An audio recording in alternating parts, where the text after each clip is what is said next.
প্রিয় দর্শক, আসসালামু আলাইকুম। আমি এই মুহূর্তে দাঁড়িয়ে রয়েছি নওগাঁর মান্দা উপজেলার বিলকুল্লা গ্রামে। এখানে কিছুক্ষণ আগে একটি মর্মান্তিক দুর্ঘটনা ঘটেছে। যে পাওয়ার, এই যে আপনি আমাদের ভিডিওর সামনে দেখতে পাচ্ছেন যে কাঁকড়া, এই কাঁকড়ার ড্রাইভারই কিন্তু এই কাঁকড়ার নিচে পড়েই কিন্তু তিনি কিন্তু মৃত্যুবরণ করেছে।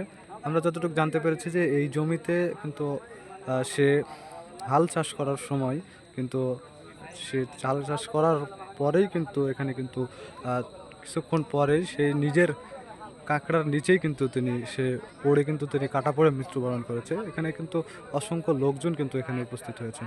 আপনাদের সেটা একটু দেখানোর চেষ্টা করছি যে আসলে আমার সামনে দেখতে পাচ্ছেন অসংখ্য লোক।